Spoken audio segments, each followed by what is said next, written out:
Bon Sylvain, aujourd'hui j'ai envie qu'on parle de la différence entre deux types de youtubeurs, qui sont pour moi le youtubeur passionné, qui se lance sur YouTube pour la passion, pour cette envie de partager, qui a un seul but souvent, c'est de vivre de YouTube comme premier revenu, donc les ads et les sponsors on va dire. Et il y a une deuxième catégorie qu'il ne faut pas du tout mettre de côté, parce que je pense que cela, en fait, il y en a énormément. Ce sont souvent des entrepreneurs, des créateurs de contenu sur d'autres plateformes, des chefs d'entreprise qui veulent utiliser YouTube au service de leur business. Et nous, en tant que consultants YouTube, on ne peut pas les accompagner de la même manière. Je vois ton petit sourire. Tu dis, il me lance dessus.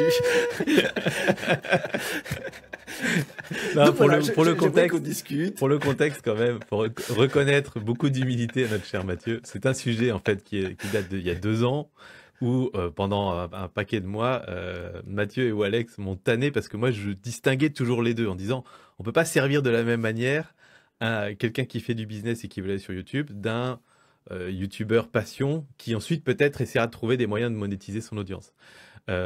Et ils ont fini par me convaincre que si, en fait, on peut parler des mêmes sujets. Et en vrai, Code YouTube, si vous regardez au début, Code YouTube, on parlait beaucoup d'entrepreneuriat. Sur YouTube, évidemment. Après, on a mixé un peu. Et je pense que tu as raison. La ligne éditoriale de Code YouTube, elle est bien aujourd'hui. Et elle s'adresse à tout le monde. Et ça me plaît bien comme ça. Donc, en fait, je pense que dans la communication, vous aviez complètement raison. Parce qu'on peut communiquer de la même manière pour YouTube pour tout le monde, mais effectivement dans les offres derrière, c'est là où on revient un petit peu. On a essayé un peu de faire une offre un peu homogène entre les deux, et on se casse un peu les dents parce que nos clients pros ont effectivement quand même des attentes différentes de nos clients youtubeurs, et c'est pas grave en fait. Voilà. Mais donc en fait, moi j'étais pas dans le bon, vous étiez pas complètement dans le bon non plus, mais voilà, on a avancé ensemble. C'est le but. Mais super sujet. On apprend tous les jours. Voilà, c'est ça. Donc, voilà. Sinon on arrêterait. Déjà, expliquons. Oui, expliquons quoi. Expliquons c'est quoi ces deux grands types et quelles sont les différences. Et après, on verra comment chacun peut évoluer sur YouTube. Mais alors Sylvain, je vais te laisser la partie. C'est quoi un YouTubeur passionné et c'est quoi l'histoire d'un YouTubeur passionné? Parce que pour moi, à la base, toi, tu fais partie de cette catégorie. Et moi, je pense que je fais partie de l'autre catégorie. Oui, c'est bien pour ça qu'on fait un bon duo. Alors, pour moi, le youtubeur passionné, j'aime bien le présenter comme ça, c'est le Schtroumpf à lunettes. Et le Schtroumpf à lunettes, il peut pas s'empêcher de faire la morale aux autres et de parler de ses sujets à lui, et il saoule tout le monde avec. Et donc, moi, j'aime bien dire ça. Si vous avez un sujet qui vous passionne tellement que votre entourage, il en peut plus que vous leur en parliez tout le temps, c'est que vous avez un bon sujet de chaîne YouTube. Parce qu'en général, quand vous allez sur YouTube, un peu partout, en France, ailleurs dans le monde, il y a des gens qui sont aussi passionnés que vous et qui vont être ultra contents de tomber sur quelqu'un qui a la même passion et vous retrouver, vous connecter en ligne, en fait. Et donc voilà, moi, j'ai commencé sur la partie photographie. Je sais que tous les trucs que je traite sur ma chaîne YouTube photo, j'en parle. Je vais pas faire une vidéo de 25 minutes pour expliquer focus stacking à ma femme. Elle s'en fout complètement. Et la famille, c'est pareil. Mais sur YouTube, je trouve des gens avec qui ça résonne et qui sont passionnés pareil. Donc souvent, le point de départ, c'est ça. Et c'est du coup un moteur qui est ultra puissant, cette passion, parce que cette passion commune, on est attiré par d'autres gens qui revivent les mêmes choses, qui sentent les mêmes choses que nous, et enfin qui vivent et qui ressentent plutôt. Et du coup, ça drive des croissances de communauté qui sont vraiment super intéressantes, qui sont super chouettes. Ça drive plein de choses. Par contre, au bout d'un moment, on se crame un peu les ailes parce que on a envie de toujours créer plus, parce qu'on a toujours des sujets nouveaux qui arrivent et plein de choses à dire. C'est toujours sans fin. Quand on est passionné, les sujets sont sans fin. La communauté en redemande. On se sent presque redevable auprès de cette communauté qu'on a construite. Et à un moment, on se trouve confronté à un mur de « Ouais, mais ça me rapporte rien » ou là, je bosse 20 heures par semaine sur mes contenus YouTube, en plus de mon boulot, en plus de ma famille. Et à la fin du mois, je gagne 300 balles d'AdSense. Comment je joins les deux bouts? Et donc, la problématique de la monétisation arrive dans un second temps. Et c'est là où on commence à regarder peut-être des questions de partenariat, des questions de, pour certains, créer une formation, enfin ce genre de trucs. Donc ça, c'est une façon d'aborder le truc. Et l'autre façon, et je pense que c'est pour ça que moi j'ai un tel blocage sur les infopreneurs, c'est que les infopreneurs, pour moi, sont des gens qui généralement sont business first. Ils pensent avant tout à monter un business, à vendre des trucs, mais ils essaient de se faire passer pour des gens passionnés. Et en fait, ils se déguisent, quoi. Et c'est ça qui me pose problème, je pense. Ils n'assument pas le côté parce que toi allons jusqu'au bout. Vas-y. Toi, tu dis souvent que les infopreneurs sont passionnés par l'argent. Oui. Ils ne sont pas passionnés par YouTube, ils ne sont pas passionnés par les purs infopreneurs. Ce qu'ils partagent. Oui, les purs infopreneurs, attention. Parce que tu peux avoir envie de monétiser ton savoir, c'est totalement normal. Il y a des façons de le faire. Effectivement, je trouve très bien ta façon d'expliquer c'est quoi un YouTuber passionné. C'est vraiment quelqu'un qui se lance parce qu'il a envie de partager des choses qu'il ne peut pas faire autour de lui. Et il s'en fout au départ, je pense, de la monétisation. Il n'est pas drivé par ça, il est vraiment drivé par le partage et la passion. Alors que, pour expliquer moi de mon côté, le YouTuber... alors moi j'appelais ça à l'époque des YouTubepreneurs. C'est peut-être moche, bon, en tout cas, ça ouais, t'as pas le monopole des noms moches, t'inquiète pas, j'en ai sorti pas mal aussi. Okay. Donc les YouTubepreneurs, pour moi, c'est des créateurs de contenu, c'est des business, c'est des entrepreneurs qui se lancent sur YouTube avec comme seul objectif de faire du pognon. Voilà, attention, c'est pas... Ne dites pas ce que j'ai pas dit, c'est pas mauvais d'avoir envie de faire de l'argent, c'est normal. Mais par rapport à toi, Sylvain, ils vont se lancer directement en se disant « Ok, comment je peux créer une communauté et comment je vais pouvoir la monétiser rapidement ?» Soit par du sponsor, soit par la vente de formations, produits physiques, conférences, peu importe. Parce que souvent, en fait, ils ont déjà une activité à côté qui leur rapporte de quoi vivre. Ça reste, pour moi, je pense qu'il y a quand même une part d'appétence à YouTube. Il faut, voilà, c'est peut-être pas des passionnés comme peuvent l'être certains, mais en tout cas ils ont une certaine appétence, parce que sinon ils resteraient sur LinkedIn, Instagram, TikTok, quoique TikTok c'est de la vidéo aussi, des blogs, des newsletters, bref. Mais en tout cas ils sont drivés assez rapidement par ce côté monétisation, et eux vont y aller avec une stratégie, c'est-à-dire qu'ils ont déjà étudié la plateforme souvent, ils se renseignent à droite à gauche, ils veulent rapidement faire les choses bien. Alors attention, je dis les choses bien, je dis pas les choses géniales. C'est pas ça qui est important pour eux. Ce qui est important pour eux, c'est d'avoir une stratégie claire, bien établie dès le départ, et de créer du contenu régulièrement qui va servir leurs intérêts. Alors que les youtubeurs, je pense qu'ils se lancent, mais avec passion, ils y vont à fond, sans forcément respecter les règles, sans forcément réfléchir à qu'est-ce qu'ils vont publier la semaine prochaine. Ils sont totalement en flux tendu. C'est-à-dire que le lundi, ils se disent « Putain, j'ai une vidéo à faire pour après-demain. » Et ça, je vous le dis entre nous, Sylvain, il est encore comme ça sur un peu la chaîne photo. Et c'est deux choses qui sont totalement différentes. Ils ne prennent pas YouTube de la même façon. Il y en a un, je pense, les youtubeurs passion au départ, ils se mettent aucune pression. Je pense, hein, tu me dis si je me trompe. Alors que je pense que quelqu'un qui prend YouTube au sérieux du côté stratégie, monétisation, il se met une pression de dingue. Et ça fera peut-être l'objet d'un prochain épisode avec une personne qui vit ça en ce moment. Ce serait intéressant d'avoir son point de vue. Et voilà, c'est vrai que c'est deux choses différentes. Et nous, depuis maintenant 1 an et demi, on discute encore beaucoup plus régulièrement avec ces deux types de personnes. On le voit, il n'y a pas les mêmes inspirations. Et, c'était un peu ça aussi le but de l'épisode, on ne peut pas nous les aider de la même manière. Et comme tu le dis, dans la communication, on peut, parce que YouTube, ça reste un algorithme, ça reste des bonnes pratiques, mais dans la façon de les accompagner pour développer leur chaîne, parce que les deux ont la même finalité, hein, c'est quand même développer une chaîne, une communauté, c'est pas la même manière. Tu peux expliquer, pour toi, les deux différentes manières de les accompagner, ou en tout cas, quelles sont les aspirations des deux?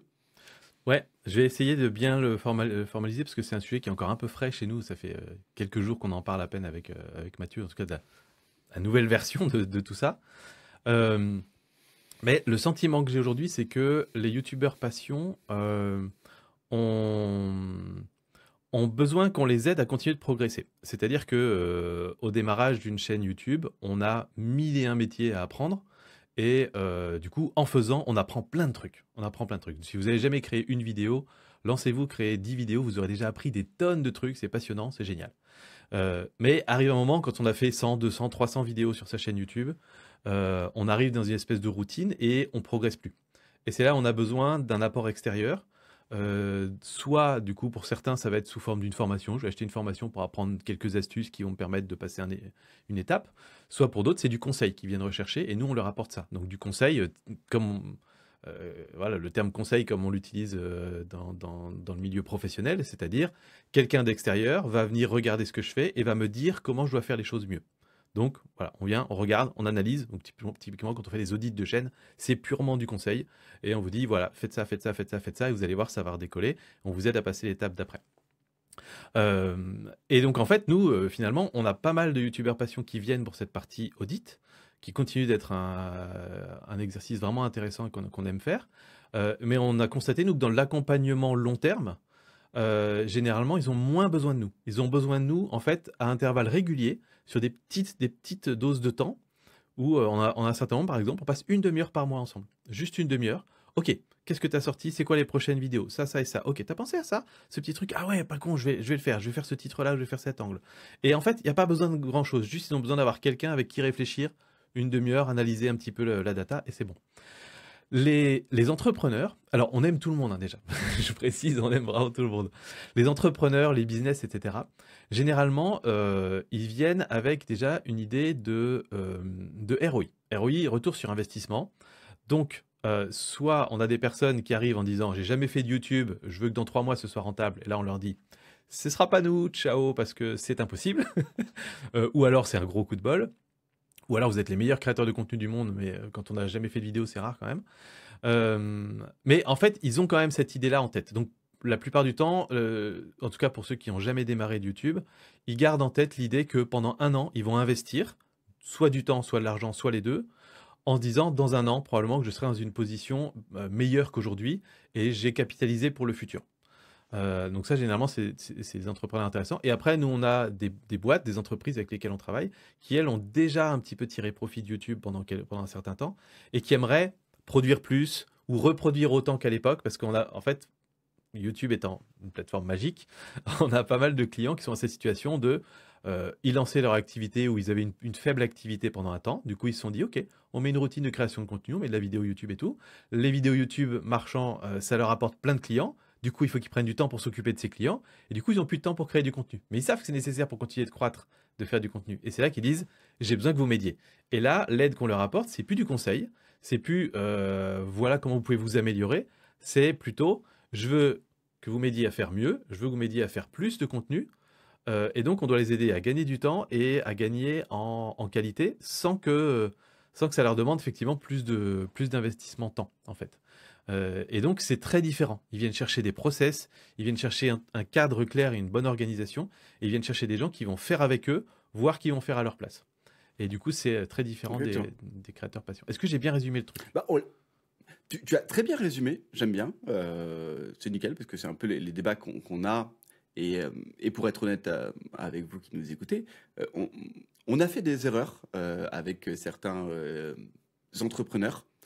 Parce que, voilà, avec Sylvain et avec l'équipe qui travaille avec nous, on est tous des passionnés de YouTube et on aimerait que chaque personne puisse utiliser YouTube de la meilleure façon possible. Voilà. Mais en fait, on s'est rendu compte avec certains de nos clients qu'on n'avait pas la bonne approche. Je dis tout, hein. De toute façon, ce podcast est écouté par des centaines de personnes, on n'a rien à cacher. Et en fait, sur certains clients, on a plus été un poids au départ qu'un accélérateur. C'est-à-dire que on s'est retrouvé en face, comme on le dit, d'entrepreneurs qui veulent développer YouTube. Et nous, on est arrivé avec notre enthousiasme, notre passion, chacun nos spécialités. Et on leur a donné, mais je vous jure, une liste de choses à faire pour développer leur chaîne YouTube. Et ces personnes-là, qui ont déjà un business, qui travaillent déjà des fois 40 heures par semaine, au lieu de leur dire on va t'aider à faire plus, mieux, et voilà, on lui a dit t'inquiète, nous ce qu'on veut c'est que tes vidéos elles fassent des centaines de milliers de vues, et voilà ce qu'on va faire.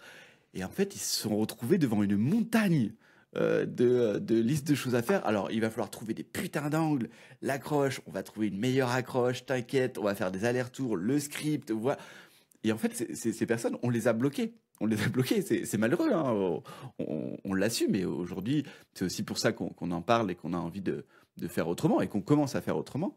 Mais voilà, c'est là où on s'est dit, non, Non, on n'a pas la bonne. Non, un YouTuber qui, lui, veut vivre de YouTube, oui, il a tout intérêt à faire des angles de plus en plus précis, à écrire avec du storytelling, la nouvelle tendance YouTube, à faire plein de choses. Mais souvent, alors ça, tu l'as pas précisé, souvent c'est a posteriori. C'est-à-dire que les YouTubers, c'est plutôt, ok, les gars, j'ai bien compris, laissez-moi créer. Après, vous analysez ce que je viens de créer. Vous me dites, ok, là c'était bien, là c'était pas bien. Tiens, améliore ton script. Comme ça, la prochaine fois, je vais améliorer mon script. On refera un point d'ici 2-3 mois pour voir est-ce que j'ai bien acquis ces nouvelles compétences. Ça, c'est un YouTuber passionné. Un YouTuber, un entrepreneur qui utilise YouTube, ce n'est pas a posteriori, lui, qui veut. Il veut le faire avant. C'est-à-dire qu'il va nous dire, ok, Sylvain, Mathieu, le mois prochain, il faut que je sorte 5 vidéos. Les gars, aidez-moi à avoir 5 bons angles, des bons titres, des bonnes miniatures. Aidez-moi, avant que je tourne, à bien structurer mon script. Et je fais ce que vous me dites. Je suis pas là. Ouais, je vous fais confiance, allez-y. Dites-moi quoi faire. Voilà, j'allais dire, je suis pas là pour réfléchir. Si, mais en tout cas, il veut que ça soit facile, et il veut pas que ça soit de l'analyse a posteriori. Et en fait, nous, notre grande force à ce moment-là, c'était plutôt d'analyser a posteriori. Donc finalement, on s'est retrouvé avec des clients, on va se dire franchement, où on analysait leur chaîne et on disait ah non, ce mois-ci ça n'a pas été terrible, la vidéo là, elle a pas fonctionné. Et t'aurais dû faire ci, t'aurais dû faire ça. Ouais, voilà. Et là, les clients nous disaient bah non, mais les gars, enfin. Non, c'est pas ce que je veux, moi. Je veux pas qu'on me dise à la fin, c'était pas bon ce que j'ai fait. Pour parler franchement, je vous paye pour que ça soit mieux. Et maintenant, voilà, on est en train de changer un peu notre épaule, en train de se dire, ok. Je précise que c'est pas mauvais de faire des retours a posteriori, puisque nous on considère que c'est une démarche d'amélioration continue. C'est comme ça que ça fonctionne pour la plupart des métiers créatifs, où c'est en faisant qu'on apprend, et donc d'avoir un œil extérieur qui dit tiens, regarde ce contenu que tu as fait, la prochaine fois améliore-le comme ça et comme ça. Mais ça nécessite de la personne, du créateur, l'envie d'améliorer ses compétences.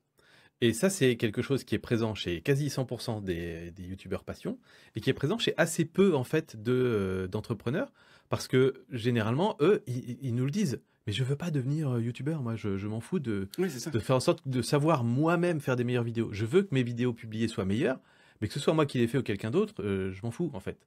Donc c'était là l'écart qu'on avait entre notre perception et ce qu'ils faisaient et ce qu'ils voulaient. Et puis aussi le fait que, on va être honnête, on s'emballe. Mathieu, moi, tous les gens de l'équipe VidéoBiz, on a tendance à s'emballer comme des fous parce que quasiment n'importe quel, pas tous, mais quasiment n'importe quel entrepreneur qui vient nous voir, il est passionné par son métier et tout. Et nous, on imagine dans notre tête des concepts, des trucs, des vidéos incroyables. On sait qu'elles vont cartonner. On a super envie de l'emmener là-dedans. On est tellement chaud qu'on arrive à motiver le client, dans l'idée en tout cas, à poursuivre cette voie. Et après, une fois qu'on est devant la montagne, le gars, il fait non, mais ça va pas être possible. Là. Ça fait 3 semaines qu'on bosse sur cette vidéo, elle est toujours pas sortie. Et c'est là qu'on se rend compte qu'on a été trop ambitieux pour eux, en fait. Et donc, c'est là où on doit baisser un petit peu nos exigences et soigner un petit peu la relation avec le client pour petit à petit les faire monter vers des contenus un petit peu meilleurs. Et peut-être pas non plus vouloir faire the best vidéo dès le départ, quoi.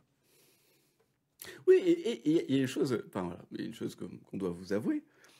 Aujourd'hui, YouTube, même si ça fait longtemps que ça existe YouTube, la professionnalisation de l'environnement YouTube est compliquée.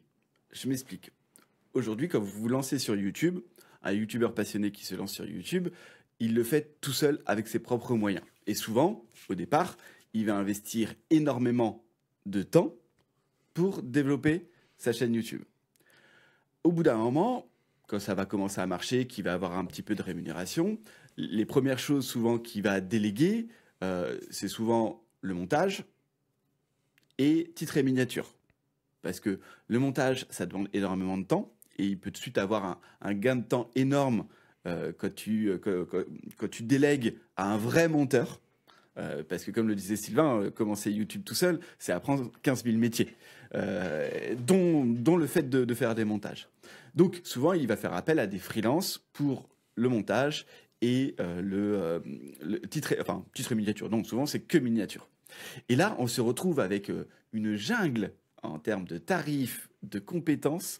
Allez sur Malte, allez sur Fiverr, vous verrez, on peut avoir des montages 100 € la vidéo, comme vous pouvez avoir des montages à 800 € la vidéo. Et Je dis pas que l'un est mieux que l'autre, hein, attention. Hein, je pense que ça pourrait être intéressant de faire des tests, de voir la différence entre payer 800 euros, 1000 euros un montage et 100 euros. Pour les miniatures, c'est pareil. Hein. Pour les miniatures, allez sur Twitter. Putain, il y a des gens qui vendent des miniatures à 5 euros. Je dis pas qu'elles sont bonnes, hein. Je dis qu'ils les vendent à 5 euros. Donc, il y a ce côté de, ok, YouTube, au tout départ, ça peut avoir un certain coût, mais finalement, on peut s'en sortir avec pas grand-chose. Les très gros YouTubeurs, c'est totalement l'inverse. C'est-à-dire que eux, la plupart du temps, ils font appel aux meilleurs, ils internalisent pas mal de choses. Les gros YouTubeurs ont leur propre monteur, et je dis les propres monteurs parce que souvent ils en ont peut-être 2, voire 3. Donc ils n'ont pas besoin d'aide extérieure souvent. Voilà. Et aujourd'hui, nous, notre principe d'agence, c'est d'accompagner des créateurs de contenu à développer leur chaîne YouTube. Et je peux vous le dire honnêtement, ça fait 2 ans qu'on suit un petit peu la concurrence, que ce soit en France ou sur les marchés anglophones. Il existe très peu d'agences comme la nôtre, Sylvain. Ou en tout cas, où il y en a eu, mais elles n'ont pas tenu. Il y en a qui font un peu de concurrence, mais c'est des agences audiovisuelles, vidéo. Donc alors là, ça fait de tout, hein, de la télévision, du TikTok, du YouTube, mais qui n'ont pas une culture YouTube. En fait, il y en a, mais il faut bien comprendre que chaque agence a un produit phare, entre guillemets, une compétence phare. Il y a des agences qui proposent des prestations globales, mais leur spécialité au départ, c'est le montage vidéo. Dans ce cas-là, vous allez voir ces agences, vous allez avoir des super montages, mais généralement, même si vous la vendent à côté, la partie stratégie de contenu, titre, miniature, etc., sera pas très bonne parce qu'ils vont être vite limités. On a, nous, régulièrement des clients qui viennent de grosses agences qui disent franchement, montage super, mais dès le moment où j'ai voulu leur demander ce que je vais faire comme nouveau contenu, etc., zéro réponse, quoi. Il y a des agences qui sont. Il y a même des personnes qui font de la miniature au départ et qui commencent ensuite à donner des conseils de stratégie de contenu, qui commencent à aller un peu dans les analytics et qui du coup vont essayer d'aider à droite à gauche, que leurs clients leur demandent. Ils leur disent vu que tu as une bonne culture YouTube, tu ne vas pas m'aider un peu là-dessus. Il y a des personnes qui sont spécialisées dans les scripts, qui commencent à accompagner des clients derrière et tout ça. En France, en tout cas, dans le paysage en France, on a des grosses agences de montage. On a des agences, oui, tu le précisais, mais des agences de prod vidéo, où eux, leur spécialité, c'est le tournage. Ils viennent tourner, ils font des super setups, etc. Mais après, pour le reste, pas forcément ça. Mais qui vont aussi proposer derrière du montage. On a des studios de podcast, par exemple, qui proposent aussi du montage derrière et qui, du coup, vont essayer de donner quelques petits conseils de stratégie YouTube. Et en fait, là-dedans, on a beaucoup de solos, beaucoup de freelance qui, en gros, ont un métier et qui ensuite donnent un peu de conseils à côté. Donc là, c'est très compliqué pour eux. On va dire que dans ce cas-là, leur métier c'est très bien, mais après tout ce qui déborde un petit peu en dehors, forcément, ça va pas forcément être des super conseils. Après, vous avez des agences qui essaient du coup de multiplier un petit peu les compétences, mais il reste en général un ADN particulier. Et nous, l'air de rien, on a mis peut-être un petit peu de temps avant de se poser la question de quel était notre ADN. Et on va dire, on l'a identifié très très très clairement en fin d'année dernière. Et nous, notre ADN, en fait, elle est sur la partie angle, accroche, petite miniature, vraiment toute cette partie de qu'est-ce qui va permettre à une vidéo d'intéresser une nouvelle audience, d'aller susciter la curiosité et d'amener les gens à consommer votre contenu. Et on va être tout à fait transparent avec nous, honnêtement. La partie script qui arrive après 1 minute de vidéo, elle importe peu parce que quasiment tous nos clients, on sait que c'est hyper intéressant ce qu'ils racontent derrière. Le seul enjeu pour eux, c'est donner envie aux gens de cliquer et ensuite de s'intéresser au contenu de la vidéo pour regarder tout ce qu'il y a derrière. Et donc, en fait, on a assez peu de valeur ajoutée sur la vidéo entre 1 minute et 20 minutes. Par contre, entre -1, c'est-à-dire la personne n'a pas cliqué, et 1 minute, c'est là où on est super bon, en fait. Et c'est là où ça va créer de la viralité YouTube et tout ça. Et on s'est rendu compte que notre zone de génie, c'était celle-là. Et qu'en plus, c'était ça qui nous passionnait et qu'on adore performer là-dedans. Et donc, en fait, on a structuré maintenant nos offres autour de ça. Évidemment, on fait des montages, évidemment, on peut aider à écrire des scripts, etc. Mais notre zone, elle est vraiment là-dessus, quoi. Et effectivement, sur cette spécialité-là, on ne connaît pas beaucoup d'agences qui sont aussi fortement positionnées que nous et qui sont identifiées comme ça aujourd'hui. Mais parce qu'il y a aussi c'est pas ce problème, c'est que la plupart des personnes, au tout début, quand elles s'intéressent à YouTube, elles ne pensent qu'à 2 choses. Et c'est pour ça qu'il y a du business qui se fait très bien autour de ça. Elles pensent à script et montage. Et après, elles le décorent. Quelle lumière je dois mettre derrière? Script, pas si souvent que ça. Hein. Script, des fois, tu te dis, j'ai mon sujet, j'allume et puis je tourne, quoi. Oui, alors non, non, moi, je parle de ma partie préférée, je parle des YouTubepreneurs, donc les entrepreneurs, souvent, et on le voit, c'est quelque chose qui nous demande, c'est est-ce que vous pouvez écrire un script pour moi? Parce que, je le rappelle par rapport à tout ce que tu as dit, ces personnes-là qui ont raison en plus de se lancer sur YouTube, ils n'ont pas envie d'apprendre à faire des super scripts, ils ont envie qu'on leur donne un script, ils allument la caméra, ils lisent le script, ils ont fait leur vidéo, et c'est très bien. Alors, pas tous. Et je comprends. Il y en a quand même pas mal qui veulent avoir la maîtrise de ce qu'ils racontent dans les vidéos. Mais c'est vrai qu'on en voit de plus en plus qui nous disent, mais les gars, je m'en fous de qui écrit la vidéo, du moment que c'est à peu près cohérent, je la tourne et on publie, et tant que ça marche derrière, ça me va. Mais c'est quand même Ouais, pas ou à non la plus limite, la majorité je repasserai. des entrepreneurs. Mais oui, Mais en on tout en cas, aperçoit voilà. de plus en plus. On en aperçoit de plus en plus. Mais pour Oui. moi, du coup, Enfin, après, la limite, elle est fine à passer de ce stade-là au stade de, bah, en fait, t'as plus besoin que ce soit toi. Prenons un acteur pour raconter le script, quoi, tu vois, derrière. Donc, oui, mais voilà. il y a quand même une certaine partie d'ego quand tu te lances sur YouTube. Tu as aussi envie de voir ta tête en vidéo et de dire bah, mes vidéos là où je suis font tant de milliers de Oui, mais vues. Mais où sur tu le places ton script, en tout ego, cas, où tu enfin, places ton ego si le texte, il vient pas de toi. Tu vois ce que je veux dire? Moi, oui, si bien c'est un sûr. texte 100% écrit par quelqu'un d'autre, je veux dire, on va être. Tu fais l'IA maintenant. On se fait aider pour les scripts, évidemment. On a des personnes qui nous aident à écrire des scripts, etc. Bien Mais sûr. pour moi, c'est primordial qu'à la fin, je mette ma patte par-dessus, que ça me ressemble, que je sois dans les premières étapes de conception du script, etc.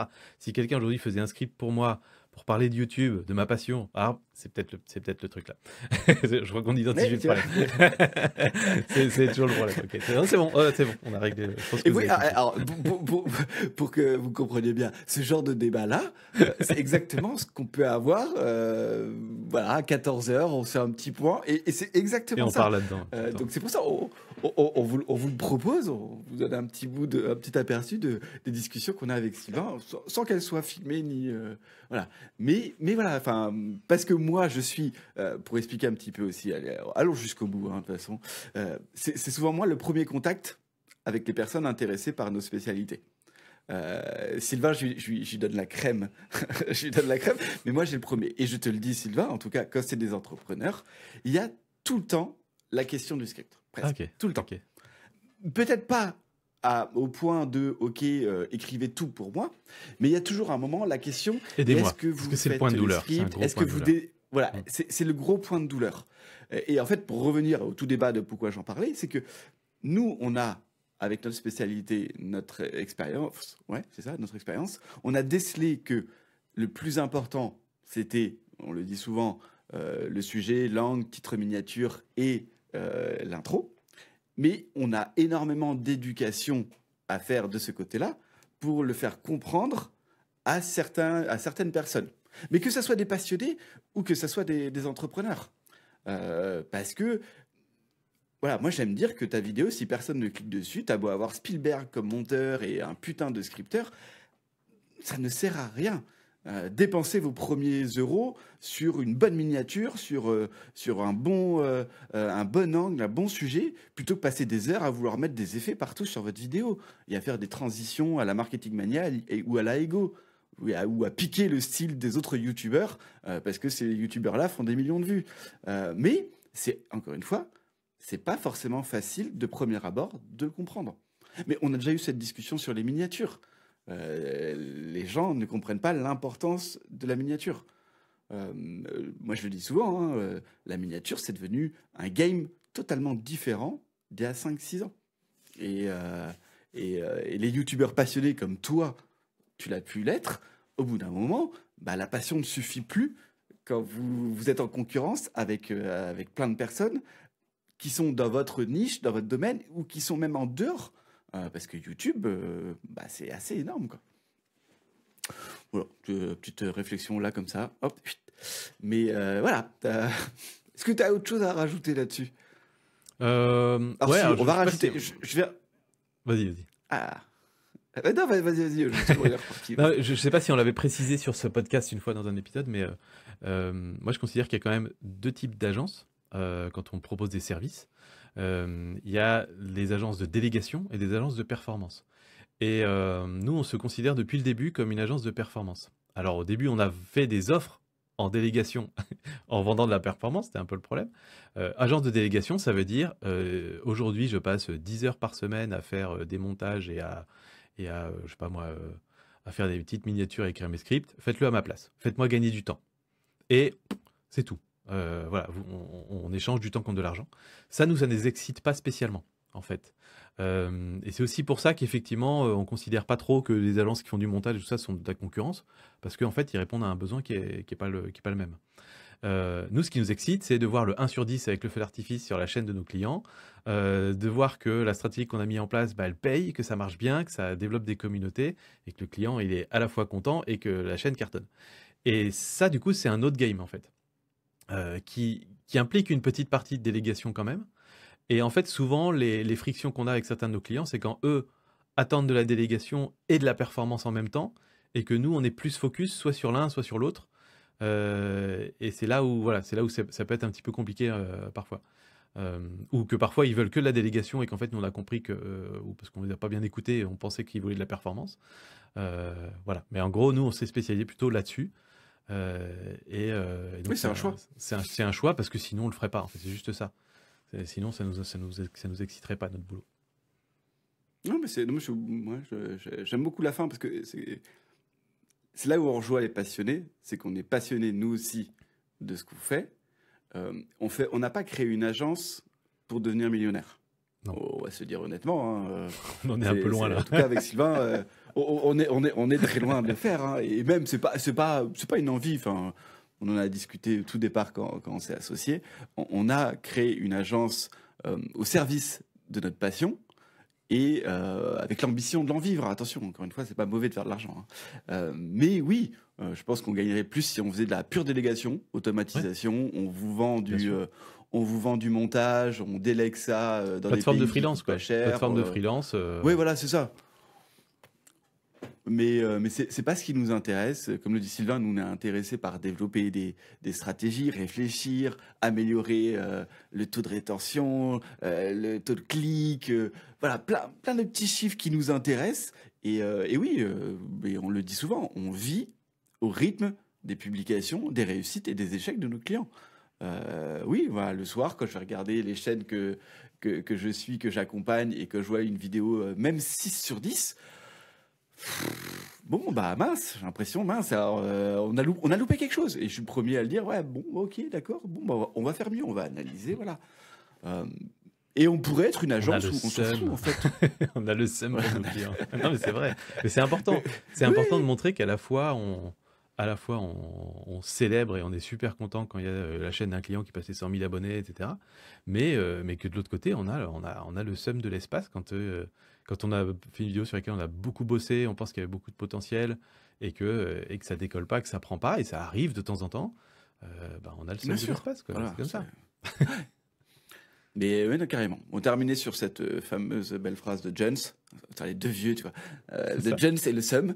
En tout cas, que vous soyez entrepreneur qui a envie de vous lancer sur YouTube, qui veut développer votre chaîne YouTube, ou que vous soyez passionné par YouTube, n'hésitez pas à nous contacter. Notre ambition est toujours la même pour les deux côtés. C'est-à-dire, on a bien expliqué que pour nous, il y a deux types d'entrepreneurs, mais en tout cas, nous, notre ambition pour ces deux types d'entrepreneurs sera toujours d'aller chercher de la performance. Voilà. De la performance pour un YouTuber qui veut développer sa communauté, où voilà, les vues sont importantes, ou un entrepreneur sur YouTube qui veut développer sa communauté, mais en finalité pour vendre des produits, pour vendre son expertise. On a des chaînes magnifiques, attention, c'est pas que des chaînes d'entrepreneurs. Hein. Nous, ce qu'on adore, c'est les chaînes de PME, de boîtes un petit peu avec des super spécialités.